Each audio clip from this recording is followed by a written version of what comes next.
With Horizon Shine. Well, we've been talking from the morning that we're going to bring in two special guests today who are going to talk about sports that's not widely spoken here in Sri Lanka. So we just wanted to give you an introduction about the sport and give you sort of things that's happening with regard to the sport. So we've got two persons who I think are the best to speak about the topic here in Sri Lanka. So we've welcome Ishan Fernando, Senior Instructor for Sri Lanka Powerboat Association, and also Ms. Sarah Potts, Secretary of the Lanka Powerboat Association. Hi. Welcome to Horizon Shine. Hi, nice to meet you. Right, so let's start off with Ishan first. Ishan, what's Powerboat? What's Powerboat Association? What do we do in Powerboat? Lanka Powerboat Association is the main body, the authority in Sri Lanka which operates all the motorized races and involved in training, and they actually involved in developing the sport in Sri Lanka. It's quite big all around the world, but it's right in Sri Lanka, it's still in the developing process, and we've been there for about 4 or 5 years, little by little, stage by stage we are developing this whole thing. And currently in Sri Lanka we went through some international training, plus there were some international racers who came here to experience and give the knowledge which basically they have. And we've been doing great, and still it's good in development.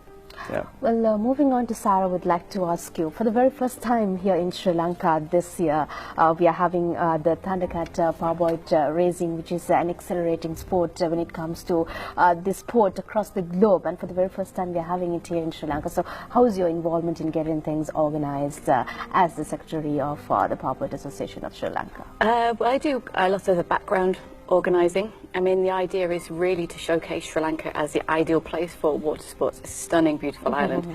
I mean, I fell in love with Sri Lanka 5 years ago. Right. I came here for a gap year and kind of didn't leave. So yeah, but my role is really the background organisation.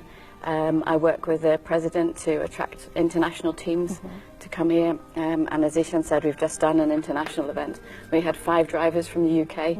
These guys are international standard drivers, and their role really was to come here and give us some knowledge and advice and show us how we can be racing around the island of Sri Lanka. So how has it been in Sri Lanka, Ishan? How has the turnaround been? How has the participation from the Sri Lankans? Are there a lot of participants? Well, if you go to the beach or if you go to the lagoon, if you take the boats, you'll see definitely people start watching.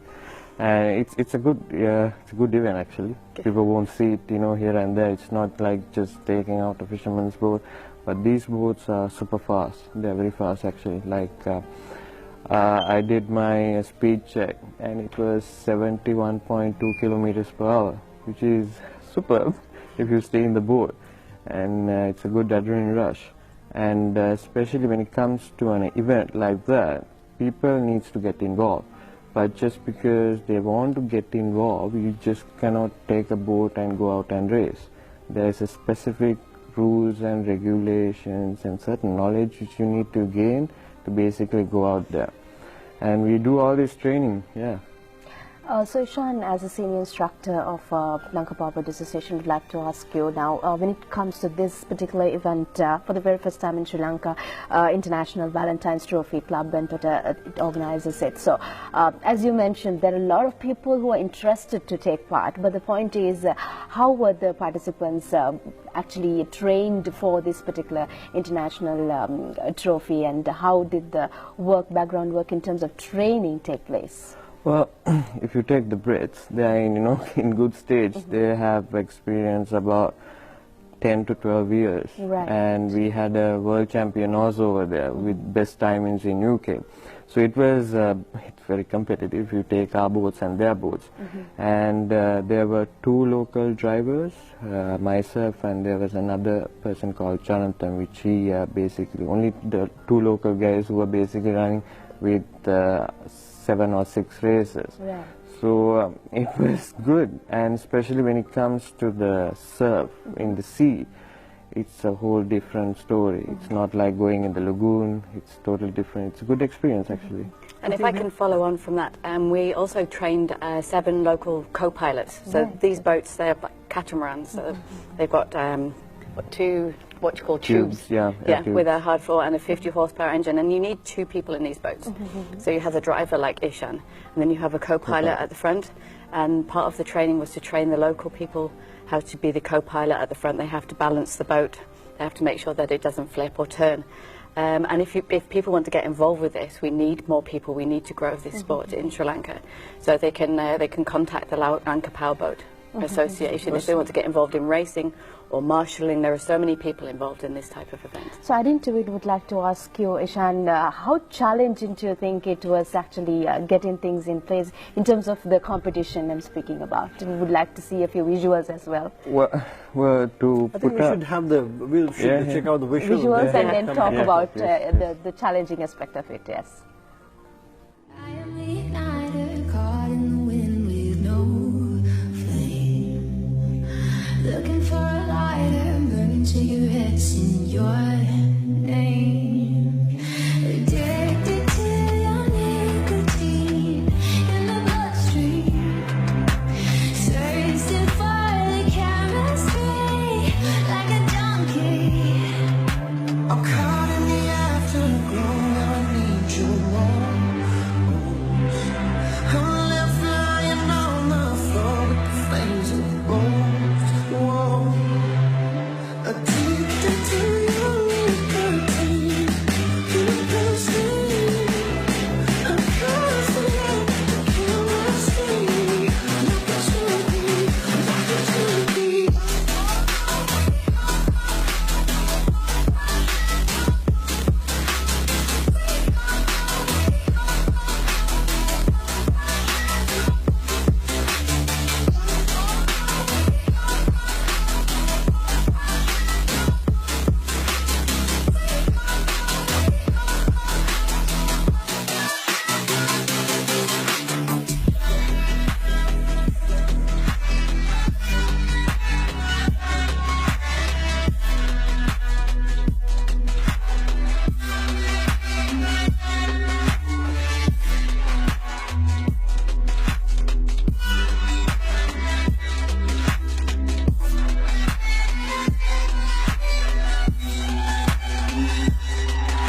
I'm caught in the afterglow where I need you more. I'm left lying on the floor with the flames of the rose. Whoa. Addicted to your nicotine, you pussy. I'm constantly chemistry, like a junkie, like a junkie.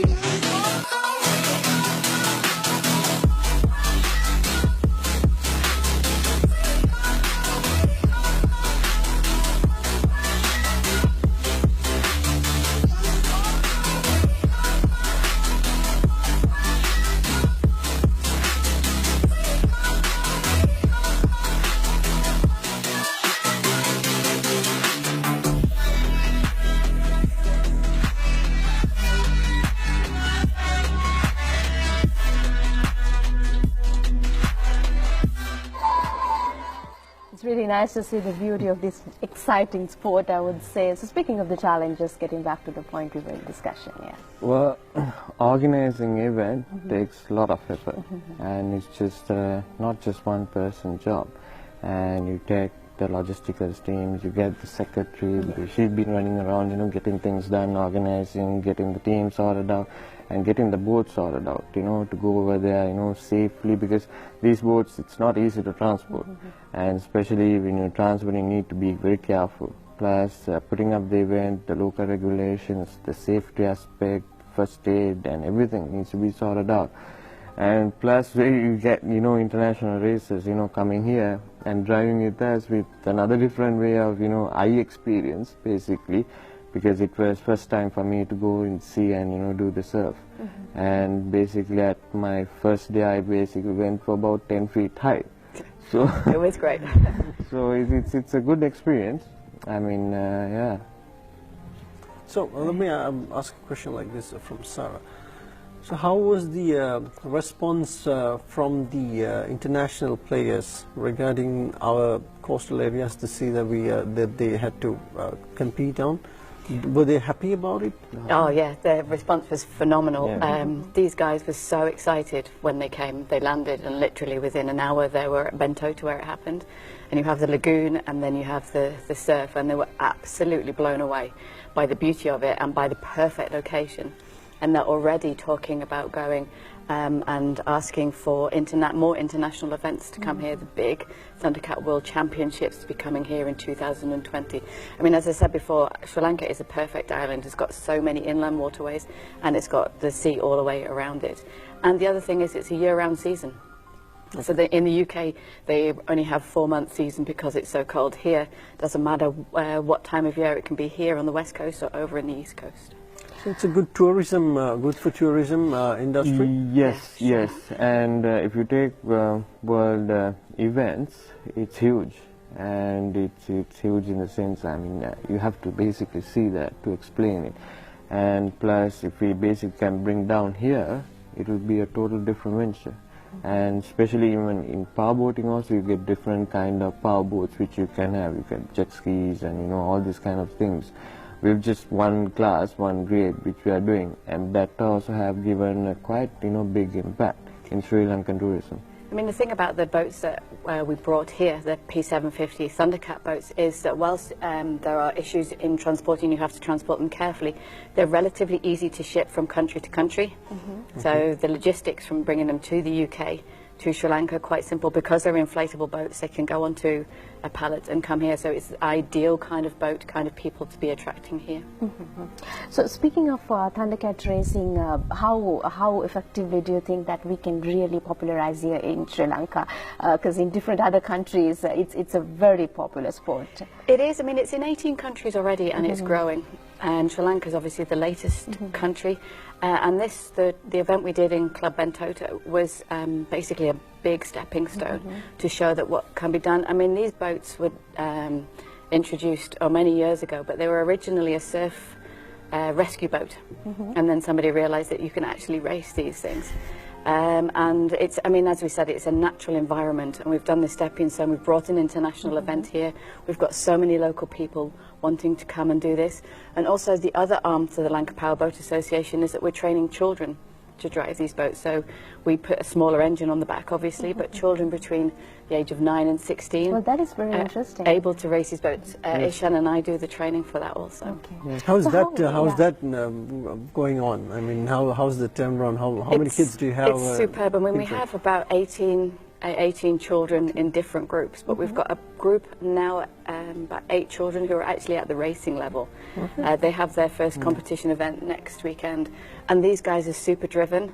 They come and they're a little bit nervous. They put them in the boat, we give them the confidence, and I have to say now, I wouldn't want to be on the water with them. They know the rules, they know the regulations, they know the environmental awareness, they know the safety, and they know how to win. How was the parents' feedback? Oh, parents superb. Well, yeah, one is they're a bit concerned. I mean, any person would be, you know, concerned. And we have to make sure the safety, because we maintain the international standards and we follow a rule book, and that's how it happens. I mean, we all have to be responsible, because it's a dangerous thing, but if you're careful enough, you can really enjoy it. Yeah. So Ishan, as one of the senior trainers there, I would like to ask you now, as you all have started it with the grassroots level, starting from the kids, children of different age groups, so how do you think that this can be really popularized among the schools? Probably you can get more students, children to participate, and more training programs can come up in the future. There would be enough and more children who are interested actually to be a part of this. Yeah. Well, they can definitely get in touch with Lankapowerboat Association, and when it comes to training, you get different stages, basic, advanced, and you know, right into the. We just don't take them out for racing or just, you know, take a boat, but there's a certain training stages which you need to go through, and after they are experienced well enough, then we make sure they actually, you know, they can go by themselves. Okay. So, all right, so Ishan and Sarah, we've got a clip from the international event of yours from the UIM. So let's have a look at that, and then I've got a couple of questions for Ishan, and we'll see how we can wind up towards the end. Here's a clip for you.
So Ishan, it's a wonderful event there. I mean, a lot of people participating, a lot of boats there, and Yeah, that's the Thundercat World, which is about to happen in South Africa next weekend.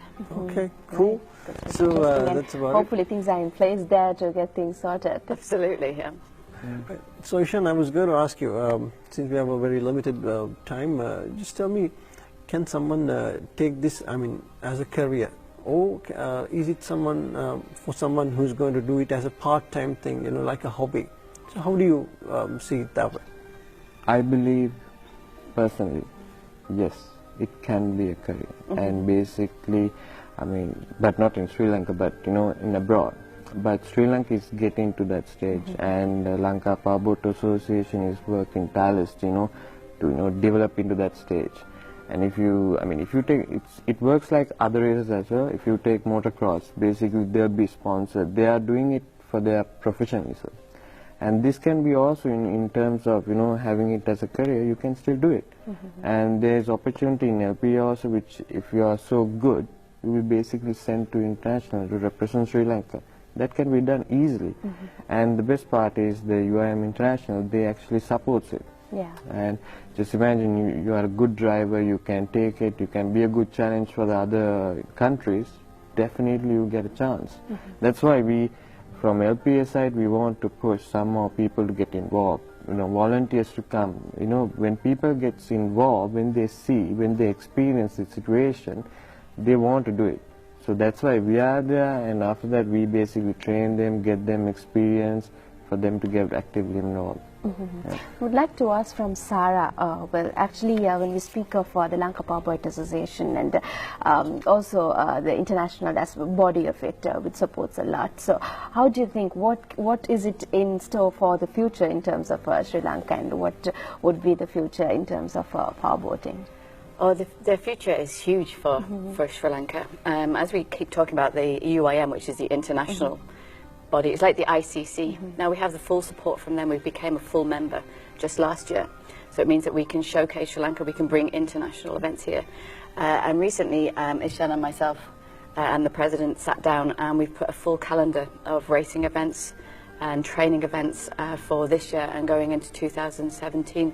So we've got 2 more international events coming up this year, and then another one this time next year, the Valentine's Trophy. We've got the rights to host that in Sri Lanka for the next 3 years.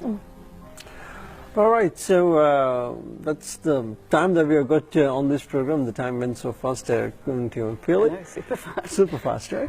So thank you very much, Ishan, and thank you very much, Sarah, for coming to Rise and Shine. Just to, in a small second, can you please tell us how you can contact LPA if someone is interested? You can contact me, Sarah, at lankapowerboat.com, or you can look at our website, which is www.lankapowerboat.com. Yes. Right. All right, so that's the news for you. Lanka Powerboat Association is ready to help you to get into powerboating. So for those who are interested, please contact them, and they'll be more than happy to help you. So time for us to say goodbye on Rise and Shine as well. Thank you very much for being with us on this Sunday morning. Hopefully it's a great Sunday, and we'll be seeing you back again tomorrow again. So till then, have a nice time. Have a wonderful weekend.